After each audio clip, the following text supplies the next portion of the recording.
Welcome to our show, Guest of the Week, hosted by Jaysani and broadcasted by Diversity TV and Alta TV.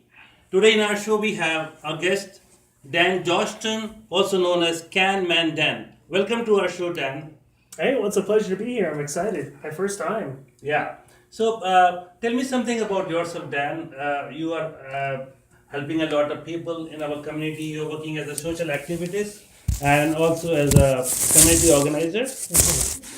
Yeah, well, I guess if you believe the rumors, that's what I do. I'm kind of this crazy megalomaniac who wants to take over the world slowly but surely. I'm kidding. I'm very sarcastic. No, what I do is I help build my city and my province. And I do that by going to, I guess if you want to call it the lowest common denominator, whether that's, people who are homeless, low-income families, single parents, people who are on the verge of being homeless, and just people who are kind of living paycheck to paycheck. So what I do for them is I give them, say, food, no questions asked, and I give them clothing, and I give them care packages, and I give them toys for Christmas, and just kind of everything in between. But the most important thing I do is raise a lot of food, a lot of money, a lot of resources for people, charities in need. So whether it's the Edmonton Food Bank or, oh goodness, a lot of charities in Edmonton and across the province. You can go on my Wikipedia, I'm sure, and search it up. But I'm kind of losing my mind right now because I'm so excited to be here on Alta TV with Jay. And when it comes down to it, I do what I can to invest in my community and make sure that it's functioning, because I feel like I have a responsibility, because you know this, I grew up very poor. A lot of strangers took care of me and my family when I was growing up. So I feel like it's my responsibility to keep that ball rolling. So, what motivated you, to help people in need, people who want some help, with having something to eat and drink in the community? What motivated you to do that? Well, it's because I grew up like that. Single parents, two growing boys. We very, very, very low income. We were living in poverty. We were under the poverty line, and it was tough. We lived in low income housing. It was tough to pay, the power bill or the phone bill, any of the bills. It was tough to pay for. So we relied on various, social services to take care of just me and my family. Whether it was the food bank or maybe the community league initiatives, the Green Shack, welfare, et cetera, et cetera. We relied on so many services from the government, whether it's provincial or federal, that I just felt, what, the government doesn't know who I am. I mean, think about this. You have the Canadian government; they have no idea who the Johnstones are, right? So many people living in Canada, but yet they took care of us, and it was special.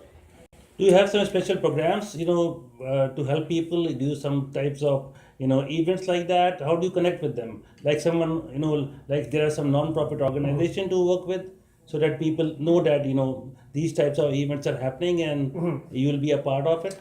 Yeah, I mean, well, a lot of people have social media these days. I think it's like 1 in 7 have Facebook on the entire planet. So a lot of people follow me on Facebook. And a lot of these nonprofits and charities say, you know what, we have nothing to offer you today, but you know what, Ken Mandan, who works with us, might have something for you. So say they go to, a women's shelter, and they say, you know what, we're actually out of food, but hey, we know Ken Mandan always does stuff like this. Here's his card, give him a call, right? So I just try to help, the parts of the community that people forgot about. And a lot of that doesn't come with, television cameras like on we're talking to now. Yeah. It just comes, a call at 11:30 a.m. on a Tuesday afternoon. It's just people who need the help, have nowhere else to go. So I'm there to help them out. That's what I do. Congrats, Dan, for being selected as one of the award winners for top 40 and under 40. That's right. Top 40, under 40. Under 40. Yes. So, would you like to say something about that? Well, it's a great honor. I mean, we have a lot of people. I mean, I'm only 31, and the award goes up to 40.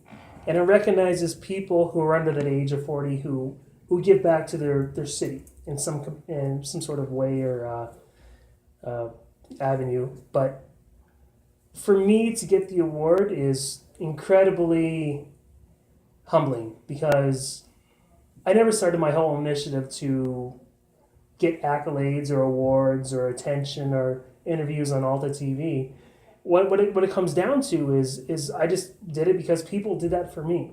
So when I get recognized and I get little awards like this here and there, it makes me really feel special.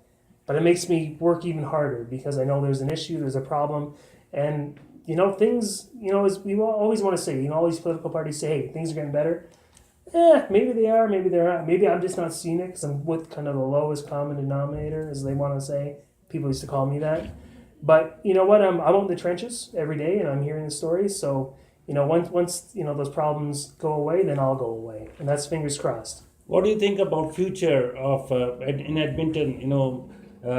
How you'll be able to help homeless people here? Have you some plans for that? Well, I have my plans, and whether that comes through being elected in politics or whether that comes through, just sitting down with the people who make our, policies and, the change makers and stuff. I have my plan, but right now the city has their plan as well. If we're just talking Edmonton in general, they have their 10-year plan to end homelessness, and it's just a bit over now, or so we're saying, but at least they're on the ball. And I can appreciate that. So, I mean, as long as, Mayor Iveson will listen, or my city councilor will listen, or my MLA will listen, that's how I make change. I knock on their door, I send them emails, I really make things known of what I'm feeling. And as a voter, that's what people should be doing, right? What do you think about politics? And if new government comes, they'll be helping. There'll be a lot. They'll be helping people here in Edmonton, or well, now we're getting to politics, and this is just based on what I've seen, what I've read, who I've talked to. I think if Jason Kenney comes into power, I don't think he's going to be helping a lot of people because he's going to be cutting a lot of services, a lot of social services to balance the budget. Because we know the NDP has misspent a few dollars here and there, which they have, to be fair. But once Jason Kenney comes in, and we're talking about flat taxes and things like that, and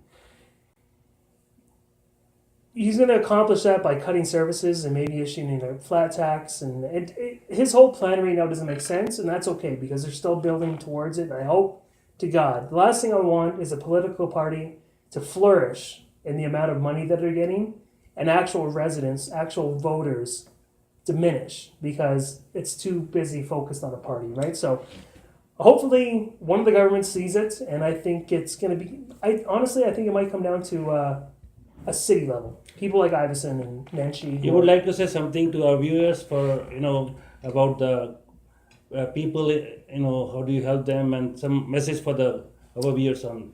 Yeah, I mean, if you need help, you can Facebook me, you can Twitter, email, phone me, whatever you like.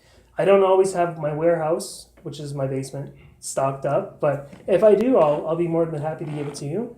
And I guess since we started talking about voting, which is a very important thing, make sure you vote and make sure you get out there and question the MLA running your area. Say, hey, I'm a low-income family. What are you going to do for me? Question your city councilors. I'm a low-income family. What can you do for me? And hopefully they don't lie to you. And I'm not saying they do because we have a lot of great politicians. But, just beware of the same spiel you've been getting. And because we need change. And if we don't change, we die, right? You're right. Thank you so much, Dan, for coming to our show. And keep watching us on our weekly show, Guest of the Week, hosted by Jay Sani and broadcasted by Diversity Magazine and Alta TV. See you next week.